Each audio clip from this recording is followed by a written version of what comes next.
Hey sis, so before we get into this week's episode, I just want to remind you as a quick disclaimer that although I love talking to you all about mental health, this podcast does not replace actually seeking mental health counseling. If you or someone you know is experiencing a mental health crisis or experiencing debilitating mental health issues, please go seek a therapist. There are tons of resources on Google where you can find a therapist, and there's so many options out there for you if you are seeking therapy. Again, this podcast does not replace mental health counseling, and although I love to share, please go seek counseling for yourself individually so that you can start seeking the help and healing that you need. I hope you have a good one, and now let's get into this week's episode of the show.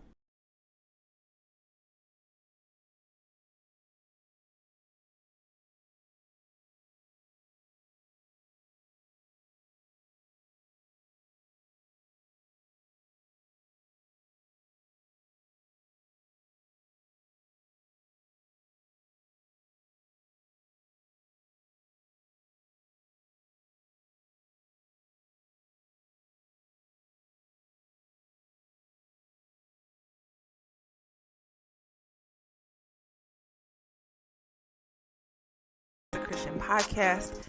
I am your host, Roslyn, and welcome to another episode of the show. Hey, my sisters. I am so glad to be back in front of the microphone with y'all this week. Y'all, no lie, I am recording really late. I am prepping for my class on Thursday, and we had a long weekend. I will tell you, if you live in the South, we don't prepare for the cold. And so what that means is I mommied, and I was having a conversation with a girl that I'm actually going to be on her podcast. So we were talking about this, and she gave the perfect language to describe it. And she said, when I mommy, I'm mommying. And when I'm working, I'm working. And I feel like that is me whenever I have Elijah, or even on the weekends. Like, it's really hard for me to just feel okay sometimes with breaking away to go have that specific work time, which is usually why on the weekends I never really do a lot of work. So what that means is y'all getting a podcast a little late today, but that's okay. Better late than never. But I'm super excited to be talking with you all this week. You all have been loving the podcast over the last month, and it has been making me really, really happy just to see a lot of new listeners and my numbers go up. That's always really exciting to me because it means that it's impacting you and it's helpful. And so I'm back with another episode today, and we're going to be talking about balance.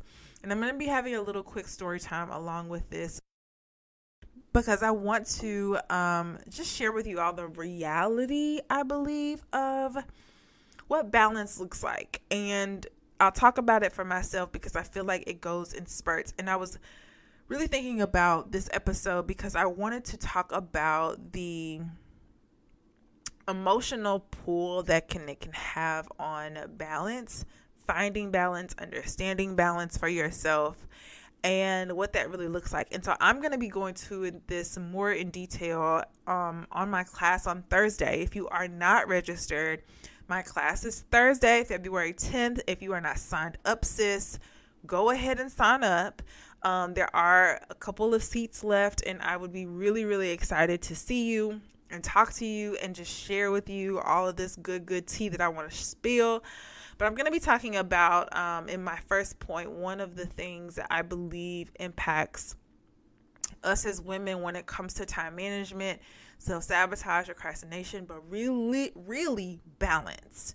And that is lifestyle. So I will go into way more detail about that on Thursday. So if you are not signed up, please go ahead and sign up. The link will be in the show notes, or you can go to bit.ly/showupsis, and you'll be able to sign up completely free. We will be kicking off everything at 7 p.m. Central Standard Time, 8 p.m. Eastern Standard Time on February 10th. And if you missed the class, if you're a little late bird, that's okay. I will have a link for the class in the show notes so you can watch it free on YouTube. But I will only be having the free class up for a limited amount of time, so you really want to get in before the registration closes so you can get the full class live and direct with me. So let's get into the episode and talk about balance. So my personal view of balance has evolved over the years, from transitioning to a single person to being married to then having children or a child. Balance looks different now. I think I have so much more sympathy and empathy, really I should say empathy, for moms when it comes to the way I viewed time back in the day, because I think learning to balance a kid in your life, let alone multiple kids, takes some maneuvering. It takes some advocating for yourself. It takes a lot of just understanding the importance of your own mental health. And I think when we think about balance and really tying it to time management, it has a lot to do with an array of different things. So I have 5 points today that we're going to talk through that I think will give you just a little bit of an idea into balance and how you can begin to start creating balance in your life. But again, this is very personalized. So I'll say this is a disclaimer that this is very, very personalized to each and every person. So I don't want you to feel as though that is Roslyn is just basically the one that's giving me the tea on balance. Like, you have to really define that for yourself. So first point is lifestyle and how this looks different for everybody. So if I can give a brief, because I'll, like I said, go into way more detail about this on Thursday. Lifestyle is essentially what your life looks like. Whether you're in school, working full time, in grad school, have multiple kids, married, managing a household, not managing a household, maybe living at home with your parents. Your lifestyle is what your life looks like. And again, this is different for everybody. And I talk to my clients a lot about lifestyle. It's one of the main things I think impacts us is we compare our life to other people a lot. That we don't really grab hold to what's important to us, our values, and what our lifestyle really can be set up like. And so for me, having one kid and a husband, I don't work a traditional 9 to 5. I do work 9 to 5 at home. However, my son is in daycare, so I'm privileged with the freedom of being able to have time. Where that may look differently for somebody else who may work a traditional 9 to 5 where they have to go somewhere and they actually have to be someplace. They have to drop their kids off and come home and cook and like all of these different things. And so I bring lifestyle into the mix of this because balance may look different based on what your level of responsibilities are. And so I want you all to start thinking about, when we're talking about balance, really look into what do you actually have on your plate? What are the things that you have that are required of you on a daily basis?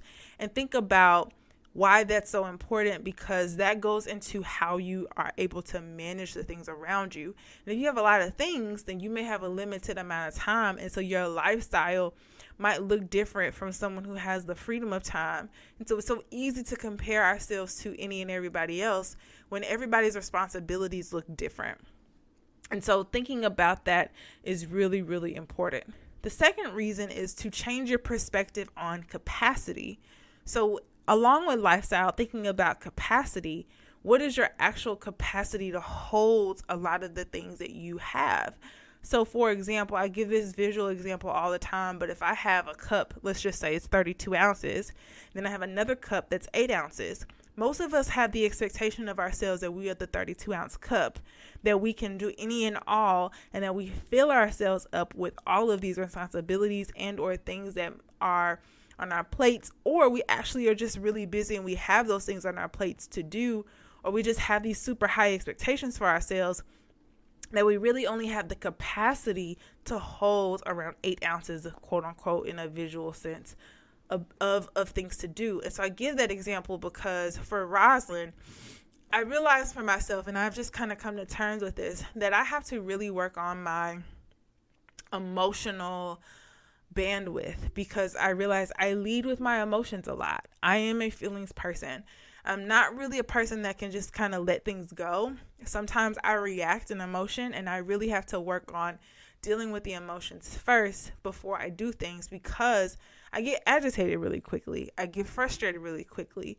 That comes with me knowing I need to either really take care of myself. I really need to make sure that spiritually I'm aligned. I need to make sure that I've had enough rest, that I'm managing things in front of me. I was telling somebody I feel like I got ADHD, but that's a whole nother story. And so Roslyn's capacity at times, out of wanting to help or serve, a lot of times I'll overwhelm myself or want all these desired things when they don't really fit into what I'm trying to do. And so I'll put these high 32 ounce perspective on me, and really I can only really carry 8 ounces of something or a small amount of something at a time. And so when I talk about time management, a lot of times with clients, I really say, like, you have to be mindful of your capacity for a day, a week, a month, and understand that your ability to do all of these things can still happen, but how are you doing it at the pace that's going to be balanced for you, but also capacity wise, you're able to manage. And that's where I think a lot of times we get frustrated with and we self-sabotage, because we feel like when we start something, how am I going to be able to add another thing to my plate? When you really have to look at it, how can I do this and work on it in pace where I don't feel like I have to get to the end goal tomorrow? Like for me, like I would love to like wake up tomorrow and be 15 pounds lighter instead of actually doing the work in pace to lose the weight. And so sometimes it's really making adjustments, lifestyle changes, a lot of different things go into this. And again, I'll go into this more a little bit on Thursday, so you'll be able to understand a little bit more of this. So make sure you sign up for the class. The third thing when it comes to balance is learning grace. And this can be a challenging one because it's really hard, I think, sometimes for us that are high achievers. We are the ones that have basically been told to just go do it. Or we even have the feeling in our hearts that we want to achieve, that giving ourselves grace can be a challenge because we have never really been taught what does that actually practically look like. And there's a podcast I did on practically giving yourself grace that I'll link below for you all, where I talk a little bit more about how to practically do this. Like, how do I do this step by step? And this really goes into advocating for yourself, advocating for your needs, advocating for yourself, and actually doing the things that are helpful to you, but also understanding and really shifting your perspective a lot on the way you view using your time, how you look at rest, how you look at moving things. And honestly, let me give this tea. Like, I think I've learned more about giving myself grace in this season because as an entrepreneur that's full time, there's a different level of relying on God that I've had to have. And for Roslyn specifically, I am one that really likes to be in control, or has had to like learn that I can't be in control of everything. And I'll be honest with y'all and say, like, sometimes being in control makes you very prideful. It makes you want to put your needs above everybody else. And you don't really have the chance to allow help to come. And, you know, we might say we like to get help, but we really, really like things done our way, on our time, and so on and so forth. And that's cool to a certain extent when God's trying to, at least for me, be my dad a lot. And I don't know what that looks like. It's really hard to like give myself grace because I never really grew up watching, you know, people give themselves grace or like just take a breather on things. And so I think what I've learned more so than anything is God has a funny way of making me realize that he's way bigger than who I am and what I do. And I've always just continued to realize more than anything with learning to give myself grace is reminding myself what it looks like to actually rest in God. Spiritual context, but if I'm just talking practically, giving myself grace also means just really, really prioritizing rest, really, really prioritizing accountability, and all these other things. Again, I will go into more detail about this on Thursday. And so that's a way that you can learn how to gain balance, is really learning to give yourself grace and really shifting your perspective on that. The fourth thing is routines and habits. This is the one. This is the one that gets us, sis, okay? Anything that's going on is a direct byproduct of your routines and habits. However, I want to say this, and I mean this with the bottom of my heart, and I said this in the beginning of the podcast, that this podcast is not a replacement for mental health counseling. So if you are someone who is experiencing debilitating or very paralyzing mental health challenges, whether it comes to depression, anxiety. You find that you have panic attacks and you don't really want to get out of bed and you're feeling those things. Routines, and you might get down on yourself for your quote unquote routines and habits, but really a lot of times you might be really experiencing some mental health challenges that really, really require you to actually seek help. So I'm going to give this disclaimer on this point specifically because I'm really talking to us that understand that our habits could be shifted. But if you're experiencing more mental health challenges that are causing you to feel really overwhelmed to the point of experiencing panic attacks, and that looks like your chest tightening and having a hard time breathing and like sweating and like really having high anxiety, I really recommend seeking therapy and finding a therapist that will be helpful for those needs. But getting into routines and habits, I really want to talk about how important routines and habits are into our daily lives. I'll give a disclaimer on this. I was struggling actually today. I've been kind of inconsistent with my time with God out of really January being really busy trying to ease into the year.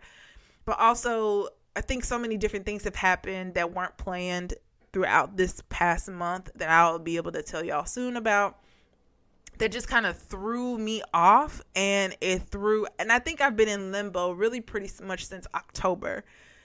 And so I've been just feeling this craving to get in front of God, but having those consistent feelings of shame and guilt of like, God, I haven't been prioritizing you. God, I haven't been putting you first. I haven't been prioritizing my time with you. That it's been really hard for me to like get into that mode of wanting to spend time with God. And so I was reminded by Holy Spirit, I feel like on Sunday, of like going back to what works for me.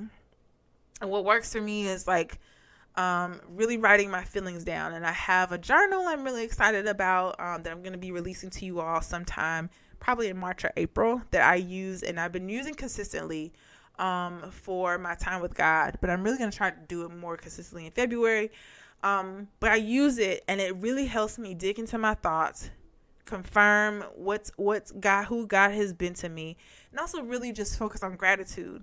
And it's been a great practice for me to utilize. So I went back to that today and had a solid hour with God. And it was really, really interesting how much that shifted for me and just how my day went smoother. And so when it comes to my routines and habits, especially when it comes to my time with God, for example, that can get lost. And so I always press on clients that you got to use what works. And so routines and habits are individualized, but they really, really impact the way you show up. And so they also impact how you have balance. Whether you have kids or you are an individual by yourself, your routines and habits may progress over time. And if you have bad routines or bad habits, they're always going to show up over time. And so these are things to really maintain with maintaining balance, keeping in mind, because these are almost like a direct byproduct of how we are able to maintain balance over time. And then the last and final thing is boundaries. And this isn't just going with saying no. This has a lot more to do with boundaries with your time. And this goes into how you communicate with other people, how you teach people how to treat you. Balance also with this and going with boundaries have a lot to do with the way you handle distractions. One of the things that helped me during my time with God was putting my phone in the other room. Simple thing of just knowing that if I have this phone in my hand, I'm going to probably pick it up or feel tempted to pick it up.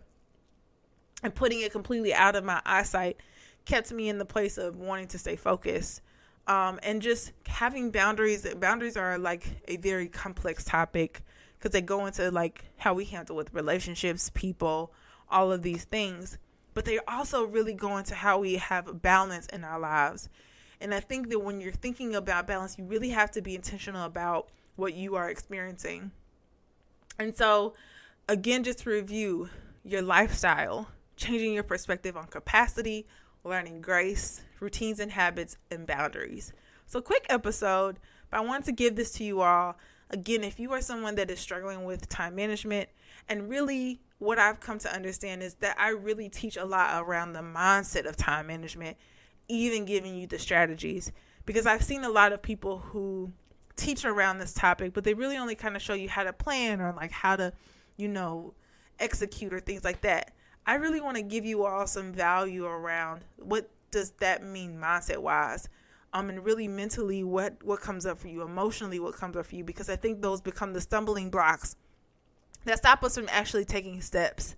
So I hope this episode was helpful to you. If you enjoyed it, take an extra 60 seconds and leave me a review. I get reviews. I love reading them. I love seeing y'all. And I also use them and I post them on my Instagram as well for Therapy as a Christian. So you may end up seeing your review on my actual Instagram timeline. So please go ahead and share a review. If you also enjoyed the podcast and you know somebody else that would love to hear it, go ahead and share it with them. I'm actually going to be recording the podcast on YouTube soon. So go ahead and subscribe to my YouTube. The link for that will be also in the show notes. But before you do that, make sure you go ahead and sign up for my class, completely free, on February 10th at 7 Central Standard Time, 8 p.m. Eastern Standard Time, where I'll be talking about the 4 reasons why self-sabotage and procrastination might be impacting your discipline, productivity, and fulfillment. So I hope you enjoyed this week's episode. I love you all, and we will be back next week for another one. I'll talk to you soon. Bye.